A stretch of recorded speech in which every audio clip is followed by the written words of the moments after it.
Good morning. हम लोगों ने सीखा था भाषा, आज हम लोग पढ़ेंगे लिपि। ठीक है।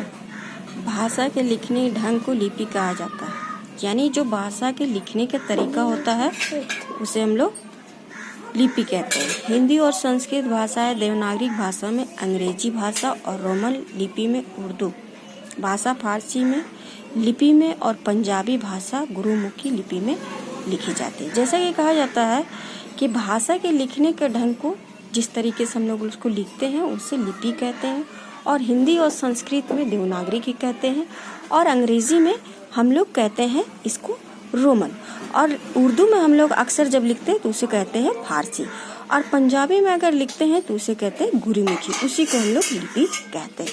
अब व्याकरण होता क्या है, चलिए देख लेते हैं इसको। व्याकरण वह साधन है जो भाषा को शुद्ध बोलना और लिखना सिखाता है।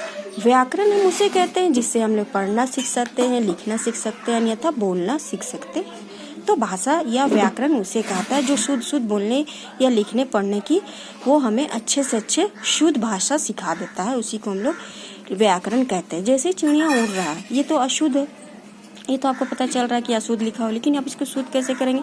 तो देखिए यहाँ पे ये शुद्ध हो रहा है, चिड़िया उड़ रही है, ये शुद्ध हो गया, और ये हो गया अशुद्ध।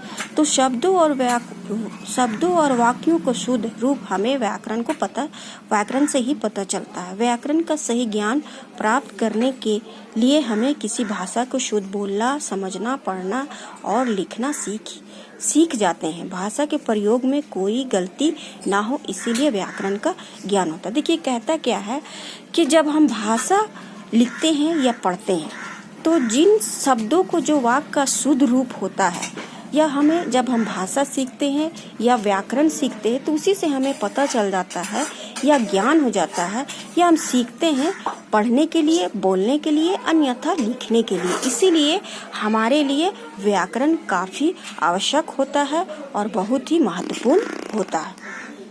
ओके, ये हमने सीखा कि व्याकरण क्या होता है। अब हम सीखेंगे भाषा के मन। भाषा, ये तो पता ही है कि भाषा होता क्या है, आप लोग को पता चुके हैं हम। तो मन के भाव को प्रकट करने का साधन है।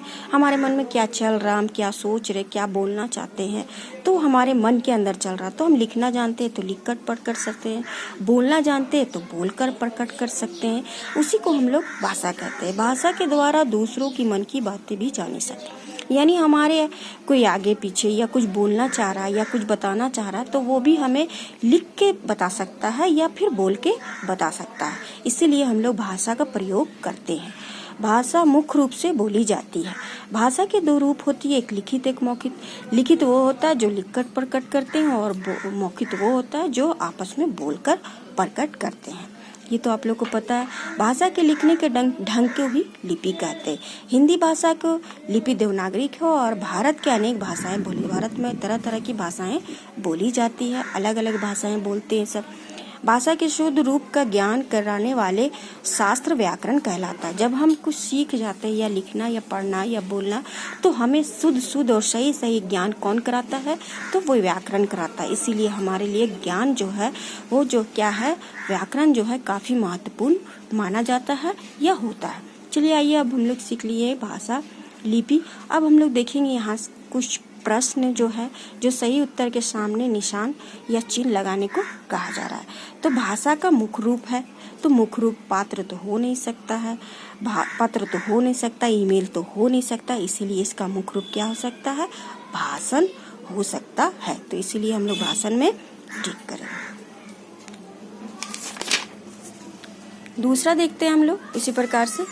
तमिलनाडु की भाषा है। अब तमिलनाडु में रहने वाला कोई तो अंग्रेजी बोलेगा नहीं या हिंदी बोलेगा नहीं, ऑब्वियसली वो तमिल ही बोलेगा, इसलिए हम लोग तमिल में टिक करेंगे।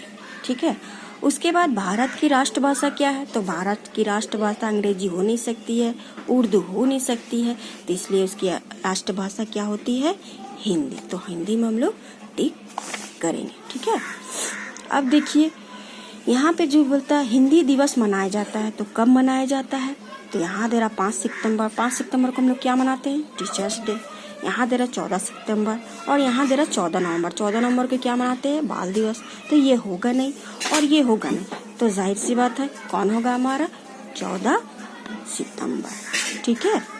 अब हिंदी और संस्कृत भाषा की लिपि क्या होती है?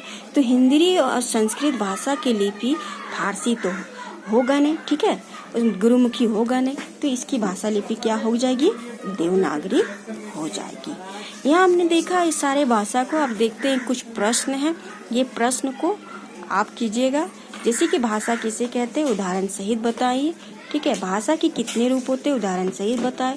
बातचीत के माध्यम से विचारों को प्रकट करने वाले कौन सी भाषाओं को प्रयोग किया जाता है? जब हम बातचीत करते हैं आपस में, एक दूसरे से बातें करते हैं, बोलते हैं, तो उसमें हम कौन सी भाषा बोले जाते हैं या कौन से भाषा को बोलते हैं, वो भाषा को आपको लिखना है। निम्नलिखित कथनों में से सही कथन के सामने एवं गलत कथन के सामने गलत का निशान लगाइए। ठीक है। भाषा के यहाँ भाषा के द्वारा यानी भाषा के द्वारा बोलकर लिखकर विचार प्रकट करते हैं। जब हम भाषा सीख जाते हैं तो ऑब्वियसली है उसे बोलकर लिखकर और प्रकट कर सकते हैं, तो ये सही हो जाएगा हमारा। ठीक है। उसके बाद बातचीत भाषा का लिखित रूप है, तो बातचीत भाषा का लिखित रूप नहीं है, बिल्कुल गलत हो जाएगा। ठीक है।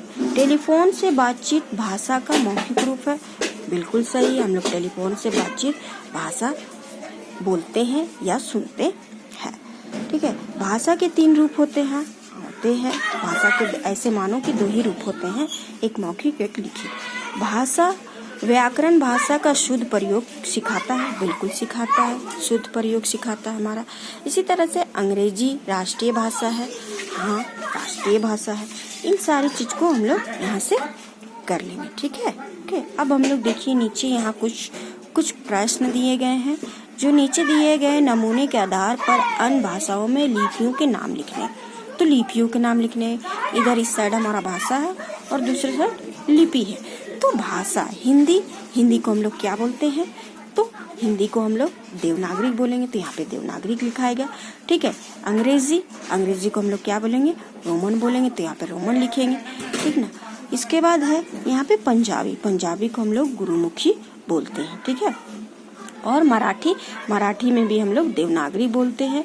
और उसके बाद है उर्दू में फारसी बोलते हैं और संस्कृत में देवनागरी बोलते हैं। यहाँ से कुछ खाली जगह है जो हम इसे भर लेंगे। उचित शब्दों से वाक्य को पूर्ति कीजिए, यानी सही शब्द इसमें फिल कीजिए आप। तो लिखित भाषा को लिखित रूप भी कहा जाता है।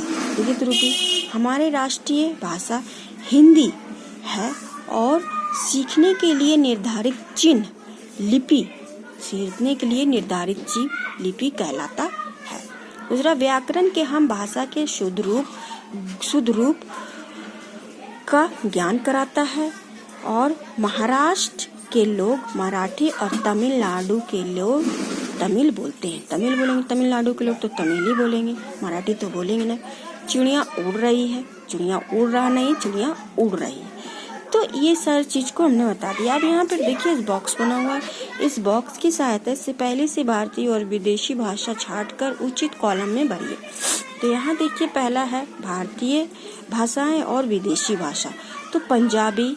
तो यहाँ पर देखिए अंग्रेजी कहाँ पे लिखा होता है, ये अंग्रेजी है, तो अंग्रेजी इसमें भर देंगे। ठीक है। अब यहाँ पे लिखा हुआ कश्मीरी, तो कश्मीरी यहाँ से उठाएंगे और इसमें भर देंगे। ठीक है। उसके बाद लिखा हुआ है फारसी, तो फारसी को यहाँ से उठाएंगे और इसमें भर देंगे। ठीक है। उसके बाद चीनी यहाँ लिखा हुआ है, तो यहाँ भर देंगे। जापान, अब जापान देखिए किधर लिखा हुआ है, जापान तो कहीं ना कहीं होगा ही, जापान देखिए है ना, ये जापान यहाँ से उठाएंगे और इसको यहाँ भर देंगे। उड़िया भी देखिए यहाँ पे लिखा हुआ है, आप उड़िया को ढूंढ करके यहाँ इसमें भर देंगे, इसमें उड़िया हो जाएगी। ये आज के लिए। ठीक है। कल हम लोग दूसरा लेसन पढ़ेंगे। Stay home, be careful.